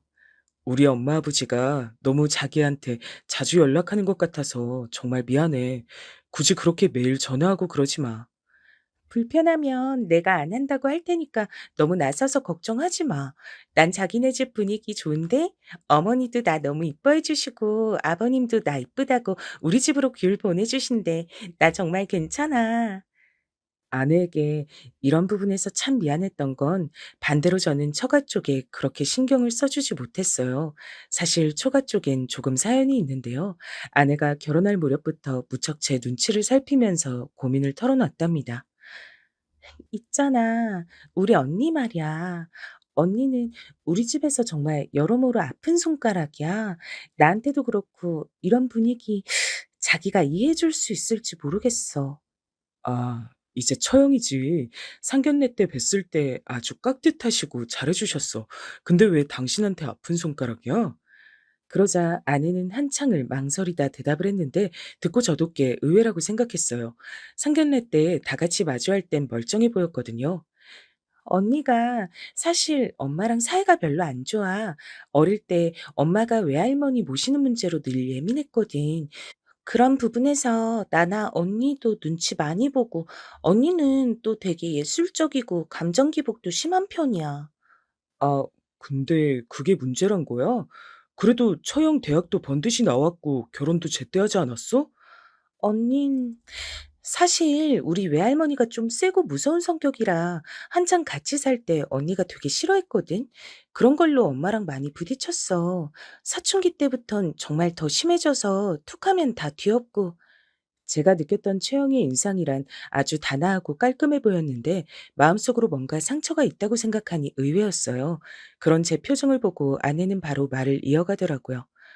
아무튼 그런 언니가 집에서 벗어나겠답시고 알바해서 유학도 가고 엄마랑 연락도 몇 년씩 끊고 그랬어. 엄마가 맘고생 진짜 많이 했고 나도 언니 미워한 적도 있는데 알고 보니까 언니가 우울증으로 약을 오래 먹었더라고. 아, 그런 상황이 있었구나. 자긴 그걸 언제 한 거야? 나중에 언니가 유학 갔다 와서 얘기해줘서 알았어. 불면증도 심하고 그러다가 어찌어찌 지금의 형부 만나서 결혼한 거야. 그리하여 본래 결혼 생각이 없다가 혼전 임신으로 인해 어쩔 수 없이 진행했다고 하더라고요. 안 그래도 상견례 때 딸아이를 데리고 세 식구가 같이 나왔는데 인상 깔끔하고 부티나 보이긴 했지만 뭔가 좀 차가워 보이긴 했었어요. 언니네가 보기엔 번듯한 가족 같아도 실제로 문제가 좀 있어. 난 형부가 여전히 불편해. 여기서 말하는 아내의 형부, 그러니까 저에게 손윗 동서는 저보다 나이는 어리답니다. 처형보다 나이가 너댓 살 어린 연하남 편이라 나이론 제가 더 위에 있어요. 이것 때문에 호칭 정리하기 참 힘들었는데 동서 역시 저한테 애매하게 말을 하더라고요. 안녕하세요. 서로 호칭 정하기 골치 아프니까 그냥 동서 정도로 맞추는 게 낫겠네요. 어차피 처가 사위들끼리 그렇게 자주 볼 일도 없으니까요. 뭔가 딱딱하게 말하는 것이 조금도 곁을 주지 않겠다는 의지가 느껴져서 저도 긴장했어요. 애시당초 저는 이런 경험을 해본 적이 없으니까요. 남자 형제도 없이 자랐고 처가에서 사위들끼리 어떤 교류가 있어야 할지도 잘 몰랐어요. 근데 저는 이 동서라는 존재에게 약간 호기심이 생겼던 시기가 있었어요. 왜냐면 저희가 결혼한 지 얼마 안 되어 바로 집들이를 했었거든요. 그때 우리 집에 오긴 했는데 좀 거슬리는 부분이 있었어요. 아, 이 동네 좀 교통편 힘들지 않나요? 가끔 외근 나와서 이쪽 돌 때 있는데 맨날 운전할 때마다 욕 나오던데. 직장이랑 다니기 안 불편하신가 봐요. 그야 뭐 편한 교통편은 아니니까 지하철로 오갈 때가 많아요. 저도 대강대강 존대하면서 말은 했지만 그래도 나이로는 제가 위인 거 알 텐데 은근슬쩍 말을 자꾸 놓더라고요. 형님이라고 부르지도 않고 아예 호칭을 빼고 껄렁하게 불렀어요. 음, 되게 불편할 것 같아요. 좀 더 좋은 데 얻으시지. 대출 많이 안 나오나 봐요. 직장이 어디랬죠? 아니. 동네 묻는 게 아니고 회사 이름 묻는 거예요. 이러면서 약간 건들거리는 분위기가 있었어요. 왜 묘하게 말투가 짜증나고 싫은 타입이 있는데 동서가 딱 그런 케이스예요. 그리고 처형과도 이날 보니 사이가 꽤 나빠 보이더라고요. 그걸 왜 나한테 말해? 우리 어머니한테 당신이 얘기해. 괜히 나 중간에 껴서 일 만들지 말고. 어머니랑 내 관계에 당신이 왜 빠져야 되는데? 자꾸 특별히 모여야 할 일도 없는데 일 좀 만들지 마. 이러니 아내는 당황해서 그 둘 사이를 어찌어찌 해보려고 엄청 노력하더라고요. 언니의 위태한 가정을 보고 있는 동생 마음이 어떨런지 저는 이때 간접적으로 체험을 한 것 같아요. 아, 언니 왜 그래? 유정이도 보고 있는데 둘이 싸우지 말고 이따 집에 가면서 둘이 얘기해. 저기 형부 김치찌개 좀 싸드릴까요? 형부 좋아하시니까 따로 담아드릴게요. 그러면서 한층 달래려는 어투였고 결국 처형네 부부는 조근조근 싸우려다 말고 참더라고요. 그렇게 자리가 파하고 난 뒤 조심스레 아내에게 물었어요. 처형이랑 동선 저렇게 다투는 일이 종종 있는 편인 거야? 그게 나도 부부 사이는 잘 모르지만 사이가 좋은 편은 아니야. 보다시피 형부도 성격 까칠하고 언니도 예민하니까 가운데 껴있는 유정이만 불쌍할 뿐이야.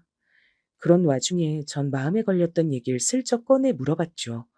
근데 동서는 무슨 일을 하나? 아까 나한테도 꼬치꼬치 자세히도 묻더라고. 우리 회사 이름 말해주니까 그냥 자기도 안다고 말을 하던데. 암튼 무슨 일 하는 거야? 이때 아내가 하는 말을 듣고 저는 너무 의외라서 놀랐어요. 생각보다 있는 집 아들이었더라고요. 아, 이게 다 무슨 소용인가 싶지만 형부네 집이 좀 사는 편이야. 강남에 건물도 있고 부모님들 줄줄이 그쪽 고급 빌라에 산다더라고. 약간 기생 오라비 같이 생겨서 얼굴이 반짝반짝한 게 부티는 있잖아, 형부가. 확실히 기생 오라비라는 말엔 저도 적극적으로 동의를 했답니다. 매끈한 피부에 좀 얄미워 보인 상이긴 했거든요. 근데 그게 다가 아니야. 언니 말로도 그렇고 내가 봐도 형부는 본인 집에서 약간 내놓은 자식이랄까? 이렇게 말해놓고 보니까 언니나 형부나 진짜 닮은 구석 많네. 각자 자기 집에서 아픈 손가락들이야. 왜? 처형은 그렇다 치고 동서도 집에서 이미지가 안 좋은 거야? 형제들이 많은가 봐. 그러자 아내는 한숨을 팍팍 쉬어가면서 말을 하더라고요. 말도 마. 요즘 같은 시대에 거기 사남매인가 그럴걸? 근데 두 명이 의사고 한 명은 그냥 평범하게 사업하고 우리 형부가 거기서 막내야. 근데 하도 사고치고 말 안 들어먹어서 유학 보낸 케이스인 것 같아. 아, 근데 처형이랑은 어디서 어떻게 만난 거야? 그것도 신기하네. 저도 진짜 신기하긴 했거든요. 둘이 어디서 접점이 있었길래 만날 수 있었던 걸까요? 그러자 아내가 곧장 궁금증을 풀어줬고 저도 듣고 나니 납득이 되더라고요. 어디서 만났겠어. 유학 가서 만났지. 그때 잠깐 연애하다가 헤어졌는데 한국 와서 다시 만났다가 애 생긴 거야. 근데 그쪽 사돈 어른들이 신혼집만 해주고 입 싹 씻으셨잖아. 분위기를 보아하니 정말 본가랑 사이가 안 좋아 보이긴 하더라고요. 당시 처형네가 살고 있던 집은 좋은 동네이긴 했어요. 그 동네에 40평대 신혼집을 사주고 그 뒤로는 일절 지원을 안 해주시는 것 같더군요. 그런데도 형부는 그 특유의 의시됨이 있어. 은근히 자기 엄마한테 우리 언니를 내세워서 효도하고 싶어 해. 왜냐면 그 집 자제들이 아무도 결혼을 안 했거든? 며느리라곤 우리 언니뿐인 거야. 그럼 처형은 그 분위기를 잘 맞춰주긴 해? 처형도 만만치 않을 것 같은데 말이야. 그러자 아내는 한숨을 푹 쉬며 말하더라고요. 그치. 당연히 그럴 리가 없지, 우리 언니가. 그니까 둘이 툭 하면 마음 안 맞아서 싸우는 거야. 그러니 애만 짠하다고 나랑 엄마는 맨날 말해. 엄마가 오죽하면 나보고 결혼하지 말랬다니까. 아니, 왜 당신한테? 왜 굳이 결혼하지 말라고 하신 거야? 당연하지. 큰딸이 결혼해서 저렇게 속썩이고 맨날 전화 걸어오고 하루가 멀다 하고 우는 소리 하니까 지겨운 거야. 나한테도 절대 임신 먼저 하면 안 된다고 신신당부했다니까. 이런 상황이라 듣다 보니 저도 속 시끄러웠지만 솔직히 동서 얼굴 볼 날이 얼마나 있겠나 싶었죠. 그렇잖아요. 남자 손윗동서랑 형님 간에 마주칠 것 별로 없으니 그냥 남의 얘기라고 생각하기로 했어요. 그런데 세상 일은 정말 뜻한 바대로 흘러가지 않는 것 같아요. 사람 인연이 여기서 갑자기 몰렸다가 저쪽에서 갈라지기도 하고 그러더군요. 얼마 안가 아내는 자기도 일을 해야겠다고 본격적으로 선언했고 저는 적극적으로 밀어줬는데요. 다행히 그 흐름은 아주 순조로웠어요. 어차피 아기 태어나면 이런 아동복 사업은 계속 이어서 할 수 있거든. 내가 예전에 뭐 떼다가 소품 같은 것도 팔고 했는데 그때 수입이 괜찮았어. 지금은 그저 애기 생각만 하면서 천천히 했으면 좋겠어. 뒷일은 너무 걱정하지 말고. 이런 화제가 나오게 된 이유는 우리에게도 아기 천사가 찾아왔기 때문이에요. 그러면서 아내도 은근 생계 걱정을 했거든요. 이 무렵 저희 부모님은 너무 기뻐하시고 신나셔서는 밥 사주시겠다고 서울까지 올라오셨지 뭐예요. 우리 며느리가 아주 그냥 복덩이야, 복덩이. 가까이 살면 내가 밥도 해다 주고 뭐도 해주고 할 텐데. 멀리 있어서 못 해주고 미안해 죽겠어. 자, 많이는 못 주지만 이거 용돈이다. 먹고 싶은 거 사 먹어라. 그러면서 어머니는 아내에게 50만 원을 주셨고 아내는 받고 어쩔 줄 몰라 했어요. 어머니, 감사합니다. 주신 돈 잘 저금해뒀다가 애기 잘 입히고 먹을게요, 어머니. 에구, 그게 무슨 말이야. 너 잘 먹고 잘 입으라고 준 거야. 요즘 같은 때 하도 애들 안 낳아서 난리들인데 너무 고생 많고 욕봤어. 맛있는 거 사 먹고 이 녀석한테도 이거저거 많이 시켜. 손 까딱하지 말고. 그렇게 너스레를 떠는 어머니를 우리 아내는 참 편애하고 좋아했어요. 나는 우리 엄마가 고생도 많이 하고 딱딱한 성격이라 생전 애교 한번 못 부려보고 이쁨도 못 받았거든? 엄마는 늘 신경이 언니한테 쏠려 있어. 근데 우리 어머니는 날 너무 이뻐해 주셔서 좋아. 이 말에 저도 고마워하고 있었는데요. 확실히 저희 엄마 말 맞다나 아내는 느지막이 애를 가져서 그런지 여러모로 힘든 관문들을 만나게 됐어요. 그런데 예상외로 또 쇼핑몰이 잘 되고 어떤 달은 택배 감당이 안 될 정도로 주문이 몰려 이거 혼자서는 도저히 안 되겠더라고요. 그러던 차 급기야 아내는 하면 안 될 선택을 해버렸어요. 이때 자기 언니, 그러니까 저한테는 처형한테 그렇게 거리를 두고 싶었던 그쪽 부부에게 도움을 청했거든요. 우선은 처형이라도 도와줄 수 있다는 것은 감사한 일이긴 했어요. 그러면서 몇 번 우리가 얻은 작은 사무실에 드나들기도 하고 처조카도 같이 따라와서 몇 번이나 얼굴을 익혔답니다. 헌데 한 번은 다 같이 밥을 먹는데 처형이 계속 시계를 보면서 눈치를 살피길래 왜 그런가 했는데요. 이게 부부 말을 다 들어봐야 안다지만 처형도 꽤 사연이 있어 보였어요. 지금 몇 시지? 우리 신랑 들어오기 전에 얼른 들어가야 되는데 이 사람 집에 들어와서 내가 없으면 그렇게 짜증내고 어딜 갔냐고 난리야. 나한테 와 있다고 말하면 되잖아. 내일 도와주는 거 아직도 말 안 했어? 아, 진짜 남자들은 왜 이렇게 이기적인지. 아, 제부 미안해요. 제부 얘기가 아니라 우리 남편은 제가 친정가 있고 연락하고 하는 거 되게 싫어해요. 사실 전에 엄마한테 남편 욕하다 걸린 적이 있긴 한데 암튼요. 이렇게 듣고 보면 저는 손윗동서가 마음에 안 들지만 처형도 문제는 있어 보이거든요. 왜냐면 이날도 밥 먹고 이런 얘기를 하던 중에 갑자기 울음을 터뜨리는 거예요. 엄청 당황스러웠어요. 나도 너처럼 이렇게 이쁘게 찬찬히 애기도 갖고 신혼도 즐기면서 살고 싶었는데 어쩌자고 이렇게 성급하게 결혼을 해버렸을까? 나 좋다고 하던 남자들 많았는데. 아, 참 언니 별소리를 다 하네. 왜 이래 진짜. 왜 또 울어? 우리 신랑 당황하잖아. 울지 마. 여기 휴지 갖다 줄게. 얼른 닦아. 이 분위기는 저도 엄청 당황스럽기에 주춤해서 물러나 있었는데 확실히 아내 말처럼 처형은 감정 기복이 있어 보였어요. 이때까지만 해도 저는 동서의 진면목을 알지 못했었고요. 처형이 좀 극성 맞고 예민하고 그 정도로만 생각했었답니다. 아내는 자기 일을 맡아주는 언니가 고맙지만 간간히 이어지는 신세 타령을 듣기 힘들어했어요. 저도 이때 조심스럽게 의견을 건넸지만 받아들여지지 못했어요. 그러지 말고 단기 알바라도 구해봐. 낯설어도 보통은 그런 식으로 사람 쓰면서 숨통 트고 하는 거지. 만약에 우리 사랑이 태어나고 난 뒤 더 바빠지면 어떡해. 그때는 사무실도 확장해야 될 거고 택배는 당신이랑 처형 둘이선 택도 없어. 나도 그러고 싶은데 언니도 여기 도와주면서 요즘 우울한 게 나았다고 하더라고. 게다가 요즘 형부랑 자꾸 싸우는지 이혼 얘기까지 하는 거 있지? 그런 언니를 보니까 대뜸 쉽게 그만하라 소린 못하겠어. 이러니 저도 숨이 턱 막힐 듯 답답해져서 그냥 저 혼자 눈 감기로 했어요.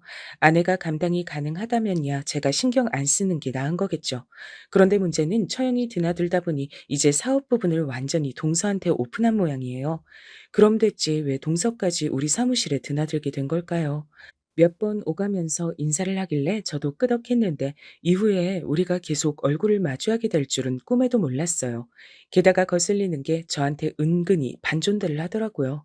야, 우리 와이프한테도 짜니 요즘 처제 사업이 아주 잘 된다면서요? 막다리라더니 저 푸른 몸으로 열심히도 왔다 갔다 하네. 형님이 손보실 일이 많겠어요. 어떻게 제가 좀 도와드릴까? 아, 글쎄 뭐 그럴 건 없을 것 같은데 우리도 두고 보다가 알바도 쓸 거고 도움이 필요하면 나중에 말하면 되니까. 저도 사실 동서한테 말을 놓기도 높이기도 뭐해서 늘 호칭도 슬쩍 넘기고 뒷말도 흐리면서 말을 해요. 근데 은근히 말 놓고 짧게 하는 게 기분이 나쁘더라고요. 헌데 당시에 공교롭게도 아내는 몸이 약해진 터라 사무실에 들러보지 못했고 그러다 보니 거의 동서와 처형과 연락하며 사업을 이어가게 됐어요. 그러다 보니 본의 아니게 평일 저녁이라든지 주말 같은 때는 제가 동서랑 독대해야 될 때가 있는 거예요.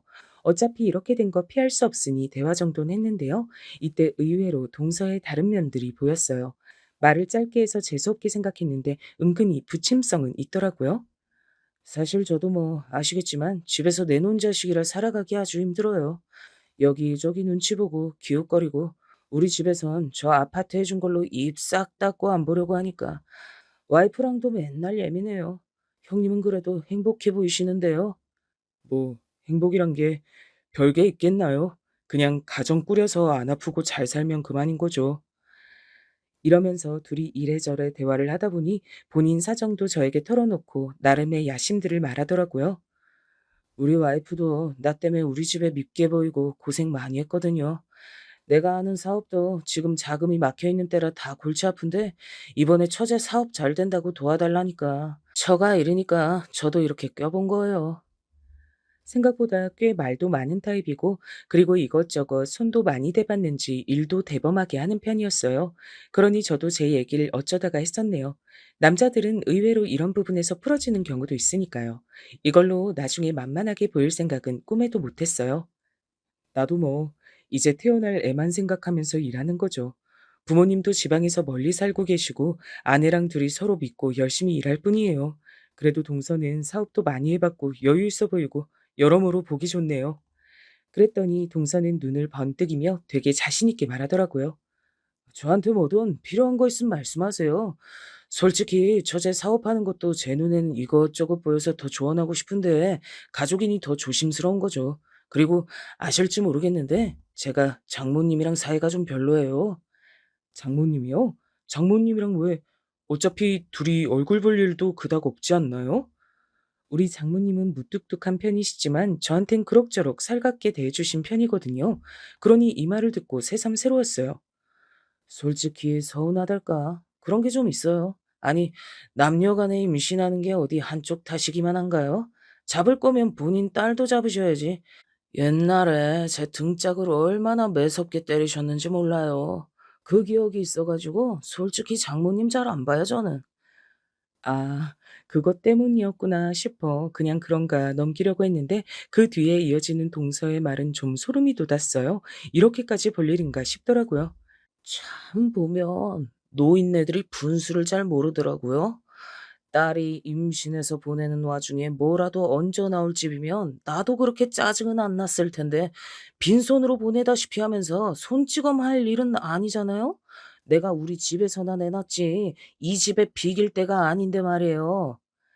여기서 순간 잘못 들은 말인가 싶었는데 동서의 표정은 아주 평온하게 진심인 것 같았어요. 은연중에 장모님에게 쌓인 건 있겠지만 어딘가 머리부터 발끝까지 무시하는 게 담겨져 있는 느낌이랄까 약간 쎄하더라고요. 근데 그런 느낌을 가지기가 무섭게 바로 동서는 웃으며 이렇게 말하는 거예요. 어쨌든 형님, 이렇게 가족이 된 것도 인연이고 다 인연 아니겠어요? 전 형님이랑 더 친해질 수 있을 것 같아요. 앞으로 자주 볼 것 같은데 서로 뭐든 도움될 거 있으면 힘이 돼주자고요. 곧 처제도 애기 낳을 텐데 제가 이것저것 팁도 많이 드릴게요. 우선은 이런 식으로 얘기를 마주했고 전 이때의 대화들을 그렇게 마음에 두진 않았어요. 그리고 며칠 지나 아내는 한밤중에 양수가 터져 곧장 산부인과로 직행하게 됐답니다. 그런데 어찌나 고생을 하는지 우리 딸은 자기 엄마를 엄청나게 힘들게 만들더니 결국 수술을 해서 나오게 됐답니다. 시골에서 장모님이 올라오시고 다들 병원으로들 왔는데요. 이때 동서는 오지 않았어요. 처형이 다급히 변명을 하더라고요. 저기 많이 바빠서 우리 신랑은 못 왔어, 엄마. 한창 바쁠 때라. 근데 장모님은 그냥 안 넘기고 다그치시더라고요. 야, 이게 아주 지 처가를 똥으로 보는 거야, 뭐야. 처제가 지들 애를 그렇게 애기 때부터 봐주고 물고 빨고 다 했는데 그 처제가 애 낳는다고 하면 예의상 쳐와서 포기라도 해야지. 아유, 꼴보기 싫어 망할 놈 같으니. 그런데 이런 반응을 보면 단순히 혼전 임신만으로 이렇게 미워하시는 건가 싶어 납득이 잘 안 되기도 했어요. 암튼 장모님은 이때 며칠간 저희 집에서 산후조리를 해주셨어요. 니네 외할머니는 삼촌한테 맡기고 왔으니까 너무 신경 안 써도 돼. 오늘 내일 하는 것 같아도 안 죽을 사람처럼 살아있으니까 걱정 마. 나도 내 딸내미 좀 챙기고 살자고 아주 호통을 치고 왔어. 덕분에 이때 아내는 장모님과 시간을 보내면서 조금 밝아졌답니다. 처형도 중간중간 드나들면서 눈치를 봤었고요. 근데 이때 장모님이 하시는 말씀을 듣고 분위기를 눈치채긴 했어요. 아니, 아예 장모님이 먼저 나서서 종용을 하시더라고요. 너 얼른 얘 사업에 따라붙어서 같이 일하고 너도 능력 키워. 그리고 지금부터라도 준비해서 이혼할 생각해. 어머, 엄마. 제부도 있는 앞에서 무슨 말이야, 진짜. 내가 왜 이혼을 해? 그런데 장모님을 가슴을 치며 마구 화를 내시더라고요. 왜 그놈이 지 처제 사업하는 데까지 드나들면서 추접이야. 다 네가 만만하니까 그런 데 껴들고 있잖아. 그 미친 시댁도 너 결혼할 때도 막말해대고. 아유, 진짜 애만 아니었으면, 유정이만 없었으면 진작 다 내쫓았을 거야. 이쯤 되니 저는 둘 사이의 골이 뭔지 궁금해졌고 급기야 그 다음날 장모님이 잠깐 나가신 사이 아내가 말을 해줬는데요. 듣고 저는 선뜻 놀랐어요. 동서에 대한 다른 얘기를 들었으니까요. 엄마가 저러는 거 이유가 있는데 사실 형부가 바람핀 적 있거든. 에? 그게 뭐야? 언제? 아니, 그걸 알고도 처형은 같이 살고 있는 거야? 그보다 장모님은 그걸 언제 하신 건데? 아, 엄마랑 같이 있으니까 이런 부분은 어쩔 수 없이 오픈하게 되네. 사실 언니가 애 낳고 돌 됐을 쯤 형부가 예전에 만나던 여자랑 노닥거리는 걸 들켰어. 그때 엄마가 쫓아가서 죽일 듯이 멱살 잡고 그랬지. 아, 그야 장모님 입장에선 그럴 수밖에 없으시지. 아니, 동서는 어쩌다가 왜 그런 거래? 아내는 이런 부분을 알면서도 계속 자기 형부를 참고 봐야 했던 것 같더라고요. 다 어디까지나 집안이 기울어서 그랬다나요? 바람 피우는데 이유가 있겠어? 그냥 옛 여자가 생각났겠지. 언니 우울증이나 떽떽거리는 성격에 질린 부분도 있을 거야. 암튼 형부가 100번 잘못한 거 맞는데 그때 헤어지지 못했어. 그때도 이혼할 생각은 있었던 거네, 그럼. 근데 그 지경까지 갔으면 같이 살기 힘들지 않아? 지금도 투닥거리긴 해도 잘 지내는 것 같은데. 난 꿈에도 상상 못했어. 이때 나온 말을 듣고 저도 경악할 수밖에 없었어요. 장모님 입장에선 동서가 원수 같을 만도 하더라고요. 언니가 시댁에 울면서 형부 바람을 얘기했는데 그럼 이혼하고 애 데리고 나가라고 했나 봐. 집은 그대로 두고 아무것도 못 준다고 말이야. 우리 엄마까지 쫓아가서 난리를 쳤는데 시댁 어른들이 눈 깜짝도 안 했어. 딸 잘 키우지 그랬냐고 하더래. 이런 상황까지 듣게 되니 저도 동서에 대해선 어느 정도 경계하게 되더라고요. 뭐 남녀를 떠나서 외도하고 하는 종자들은 애시당초 동서끼리의 사이에서도 꽤 별로인 타입이니까요. 암튼 얼마 안 돼요. 장모님은 호언장담하시던 것과 달리 외할머님이 위독해지시는 바람에 다시 내려가셨고요. 아내는 한 달 만에 복귀해서 다시 일을 하게 됐어요. 이때 사무실을 결국 넓히게 되어 근처로 이사 가게 됐답니다. 하지만 이때 정말 어쩔 수 없이 명목상으로 처형이 봐주고 있었지만 동서는 자기 거래처를 소개시켜 준답시고 슬쩍 한 발을 걸어둔 상태였거든요. 저한테 갑자기 전화 와서 이러더라고요. 잘 지내셨죠, 형님? 보니까 처제가 애 낳고 몸이 많이 안 좋다면서요. 당분간은 저희한테 맡겨두세요. 쇼핑몰 배송이나 상담 관련된 것도 직원 뽑아뒀으니까요. 잘 될 때 처제가 나와서 좀 더 힘을 내야 할 텐데 안타깝네요. 저는 이 상황이 찜찜했지만 그래도 처형은 꽤 진지하게 이 사업에 동참하고 있는 중이었거든요. 아내는 꽤 굳건하게 처형을 믿고 일을 맡기고 있어서 더 나서진 않았어요. 하지만 언제나 찜찜한 것들이 사건을 만드는 법이죠. 왜냐면 얼마 안 되어 알바생 한 명이 그만뒀는데요. 제가 뽑았던 직원이라 그런지 저한테 연락 왔더라고요. 전화 받고 저는 무척 당황스러워서 곧장 손윗동서에게 전화를 했어요. 저기 동서, 김지현 씨 그만뒀다는데 동서도 알고 있지? 이거 설명을 좀 해줘야 될 것 같은데. 이렇게 말해서 좀 그렇지만 동서한테 불만이 있는 것 같더라고. 급여도 잘 안 주고 일을 과하게 시켰다고 하는데 이거 어떻게 된 일이야? 저는 개인 사업자가 아니긴 하지만 다니는 회사에서 맡고 있는 직책으론 수없이 이런 일을 해봤으니까요. 동서가 일을 하는 모양새가 마음에 안 들었어요. 근데 동서는 제대로 듣지도 않고 갑자기 말투가 세져서 이렇게 말하더라고요. 걔가 그렇게 말하던가요? 그거 노동청에 고소한다고 사람을 그렇게 궁지에 몰더니 기어이 그 꼴을 내네. 다 됐고요. 내 전화나 좀 받으라고 하실래요? 저기 동서, 그렇게 말할 분위기가 아니야 이거. 내가 말하기도 좀 그렇지만 개인적으로 따로 보자고 부르기도 했다는데 그것 때문에 아주 불쾌해하더라고. 신고하겠다고 하는 걸 내가 지금 막고 있어. 어떻게 된 일이야? 진짜 이건 처형이나 저희 아내에게 말하기도 좀 민망한 상황이라 전 꽤 난감한 상태였어요. 그런데 갑자기 동서는 무슨 돌에 벼락이라도 맞은 사람처럼 이렇게 대꾸하더라고요. 암만 생각해도 정상인 것 같지 않아 보였어요. 아, 진짜 별 참견을 다 하시네.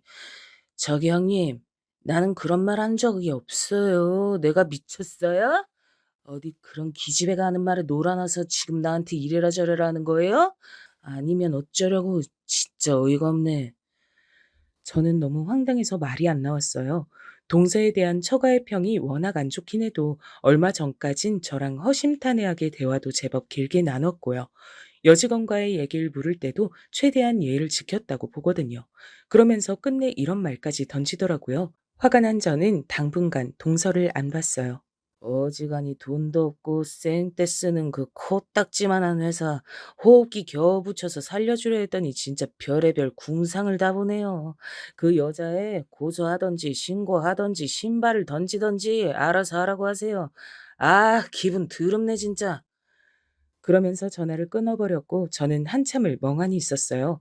아내에겐 일단 이 상황을 털어놨는데 말한 게 후회될 정도로 괴로워하더라고요. 아, 진짜 형부랑은 정말 못 해먹겠다. 이래서 내가 형부가 자꾸 드나드는 게 싫었다니까. 아, 너무 싫어 진짜. 어떡하지 여보? 그 여직원 내가 만나서 잘 처리해볼게. 진짜 너무 스트레스야. 결국 아내가 어찌어찌 만나서 같은 여자 입장에서 회유를 해가지고 퇴직금까지 줘서 보냈어요. 듣고 보니 또 있을 법한 얘기고 거짓말 같지 않아 그렇게 해줬다더군요. 언니한텐 이런 얘기 이제 죽어도 못해. 형부 바람피고 난 다음 언니 제정신 아니었거든. 안 그래도 살얼음판에 서 있는 것처럼 예민한 사람이 배우자 외도 겪고 제대로 살아지겠어? 근데 이 얘기까지 귀에 들어가면 생각도 하기 싫다. 여보, 그냥 우리끼리 잘 살자. 그리하여 이후에 우리가 돌잔치를 할 때 일부러 처형네를 굳이 부르지 않았어요. 아내는 그냥 솔직하게 처형에게 말했다더군요. 언니한테 그냥 형부 보기 불편하다고 뭐 때문인진 말 안 하고 언니만 오라고 했거든. 근데 언니가 또 그럴 순 없다는 거야. 난 답답해진 거지. 그냥 마음대로 하라 그랬어. 실제로 진짜 이날 처형네 부분 오지 않았어요. 우리도 그냥 관심을 끊기로 했답니다. 이 무렵부터 처형조차 아내에게 연락을 끊고 오질 않으니 아내는 많이 힘들어했어요. 왜 언니까지 저럴까? 우리 마음은 알긴 하는 건지, 형부가 언니한테 뭐라고 말한 건지 모르겠는데, 언니가 전화도 잘 안 받아. 나 너무 속상해, 여보. 별 수 있겠어. 그래도 자매니까 처형은 좀 기다려봐. 동서에 대해선 나도 뭐라 할 말이 없다. 그리하여 시간이 지났는데 한 6개월쯤 지났을까요? 저에게 동서로부터 전화가 걸려왔지 뭐예요. 마치 그 앞전의 일들은 전혀 없었던 것처럼 말이에요. 잘 지내셨죠, 형님? 그간 안 본 지도 좀 됐고 서로 일들도 많았고 그래도 가족인데 이렇게 지내면 안 되잖아요. 저희가 한번 찾아갈 테니까 밥 좀 사주십시오. 그게 그래. 나야 뭐 잘 지냈지. 근데 요즘 우리 집에 장모님이 와 계셔. 와이프가 너무 바빠서 애를 잘 못 챙기니까 대신 봐주시거든. 보려면 다 같이 만나서 식사해야 되는데 괜찮은 거야? 장모님도 같이요? 아, 싫은데. 뭐 어쩔 수 없죠. 언제까지 이럴 수는 없으니까요. 그럼 형님이 말씀 잘 해주시고 날짜 말해주시면 저희가 한번 들를게요. 약속 꼭 잡아주십시오. 이렇게 통보하듯 말을 해서 저는 여전히 감정이 나빴고 일단 아내에게 말을 전했어요.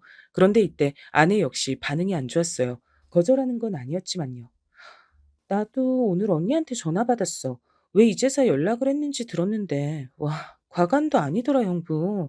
한동안 무던하게 지내는 것 같더니, 글쎄, 형부가 언니한테 우리랑 다시 만나지 말라고 했었다네? 왜? 근데 그럼 왜 다시 지금 만나잔 거지? 나보곤 회포나 풀 겸 보자고 하던데. 그거야 나도 모르지. 근데 저번 그 여직원 일로 당신한테 불같이 화내고선 언니 보고도 처제네랑 연락하면 가만 안 둔다고 했대. 자기를 우습게 봤다면서 또 거기 드나들면 이혼이라고 했다나? 기가 막히지 않아? 저는 더더욱 이런 상황이 이해가 안 갔고 그런 주제에 왜 새삼 지금은 보자는 건지 모르겠더군요. 근데 언니도 똑같은 말을 하더라고. 형부가 우리 집 가자고 했다나? 어휴, 진짜 너무 불편해. 이런 말 하면 안 되는데, 나 형부가 너무 미워, 정말. 아무튼 이런 얘기를 듣고 나니 저도 안 보고 싶었으나 이미 저렇게 약속을 잡자고 하니 어쩌나요. 만나서 뭐 때문에 다시 보자고 하는 건지 얘기나 들어보고 그때 가서 인연을 결정 짓자는 생각을 했어요. 이윽고 그날이 되었고 생각해보니 저도 판단력이나 센스 같은 게 있어서 좀 더 빨리 체크를 했었으면 좋았을 거예요. 그날의 만남을 후회하는 게 맞는 건지 아님 잘했다고 해야 하는 건지 아직도 잘 모르겠거든요. 날짜가 잡히니 동서가 밖에서 보자면서 식당을 예약했고 불평하시는 장모님까지 모시고 다 같이 만나게 됐는데요. 그리고 어색한 분위기를 깨며 동서는 바로 결론에 들어가더라고요. 솔직히 저는 이때부터 심상치 않다 느끼긴 했어요. 오늘 이렇게 뵙자고 한 건 우리 여기 가족들끼리 사업을 좀 확장시켜 보려고 좋은 얘기로 만나자고 한 거예요. 일단 처제도 잘 듣고 저기 형님 지금 거기 사업하시는 거 말이에요. 요번에 보니까 애들 옷만 파시는 게 아니라 책이랑 음식까지 파는 범위가 많던데요. 동서 말대로 아내가 운영하는 인터넷 계정이 인기가 많아지면서 두루두루 판매 경로가 넓어졌어요. 산후에 아내와 아이 동시에 아팠고 그런 내용들도 일일이 다 보고하면서 일상을 공유했는데 그러면서 흐름을 탄 거예요. 여기엔 아내가 대꾸를 하려고 하는데 동서는 제가 좀 더 만만했던 걸까요? 저한테 자꾸 말을 하더라고요. 같이 하시는 게 어때요? 저희 거래처 다 소개해 드릴 테니까 사실 다 까놓고 말씀드리자면 저희 좀 어려워요. 집에서 끌어다 쓸 돈 다 썼고 다시 말해 도움 좀 주고받자 이거죠.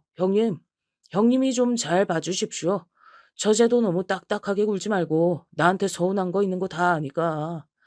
저는 이때 동서가 처제인 제 아내도 많이 무시하고 있다는 생각이 들었어요. 엄연히 아내가 벌인 사업인데 엉뚱하게 자꾸 저한테만 말하더라고요. 그러니 단칼에 거절했답니다. 애초에 내 사업도 아니고 이 사람이 애 키우면서 이만치 몸을 키운 사업인데 뭘. 나한텐 권한이 없어서 도움이 못 돼서 미안하게 됐네. 하, 왜 이렇게 성급하시죠? 제가 뭘 어쨌다고?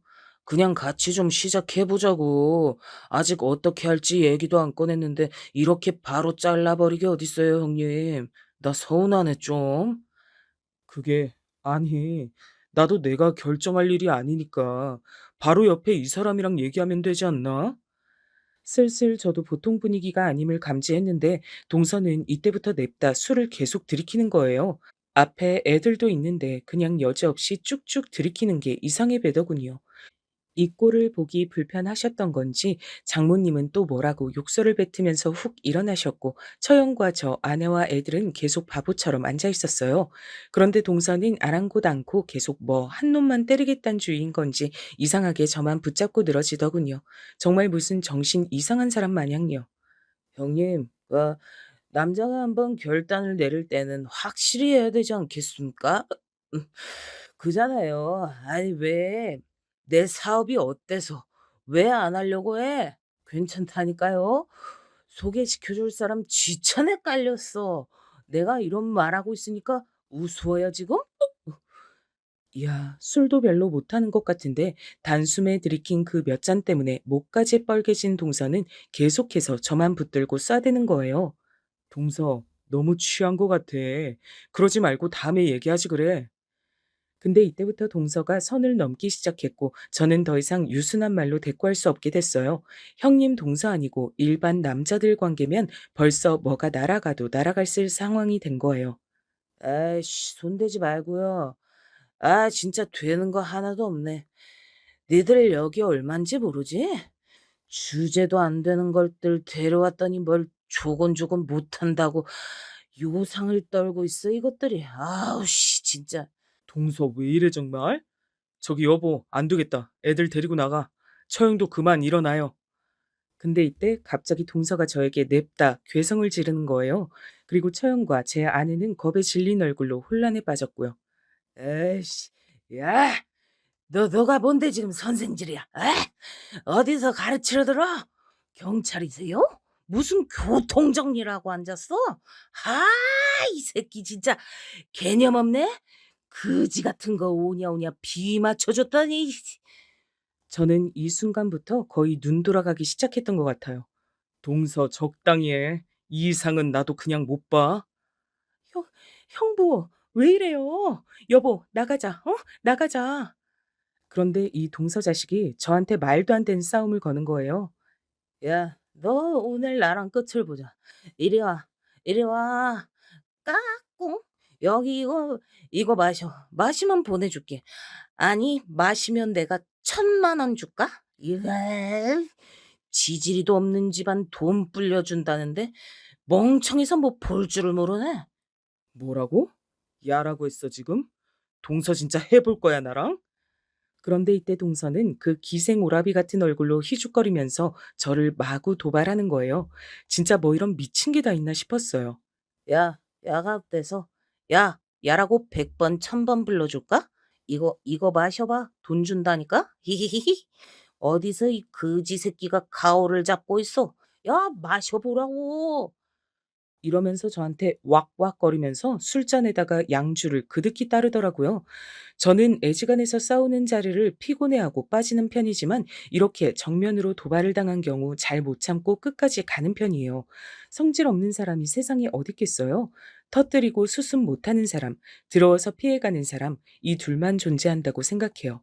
저는 옆에 양주병을 잡고 조용히 자리에서 일어나 뭔가 액션을 취하려고 하던 판국에 갑자기 저보다 뭔가가 더 빨리 날아들고 와장창 박살이 나는 걸 보게 됐어요. 어, 장모님, 장모님! 장모님은 어느새 제 등 뒤에 와 계셔서 똑같이 취한 얼굴로 보고 계시다가 안 그래도 눈에 가신 둘째 사위가 떠들고 있는 걸 보고 폭발하신 거예요. 너 이놈 새끼. 오늘 너 죽고 나 죽자. 뭐가 어쩌고 어찌? 내 명줄 떨어지는 한이 있어도 내가 네 새끼 난 놔줄 거야. 이리 나와 이놈아. 결국 처형과 아는 우왕좌왕하다가 제가 떠밀어서 밖으로 나갔고 장모님은 저보다 빨리 술병을 그쪽에 던지곤 악을 쓰시더라고요. 어림도 없어 이놈 자식아. 누가 누굴 떨어거지래. 야 이놈 새끼야. 너 정서방이 우습게 보이냐? 네 형님이 우스워? 줄 떨어져서 상 거지된 주제에 아쉬운 게 바닥 핥아가며 빌진 못할 망정 하는 꼬라지 보소. 내가 듣다 너 기집질하는 거 알고도 참아줬더니 별 더러운 꼴을 다 보내 아주. 이때 장모님 목소리가 얼마나 크던지 바로 제 귀 옆으로 소리를 지르시는 통에 귀청이 떨어져 나갈 뻔했어요. 그래서 동서 쪽 반응을 제대로 보지도 못했어요. 근데 와중에 장모님은 참 민망스럽고 민구스럽게도 제 역성을 들어주시면서 괴성을 지르시더라고요.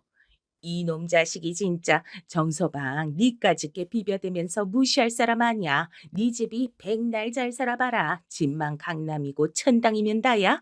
집에서 진작 내쫓고 줄 떨어져서 기댈 곳도 없는 주제에 사업하려고 빌려왔으면 바싹 엎드려 이놈 새끼야.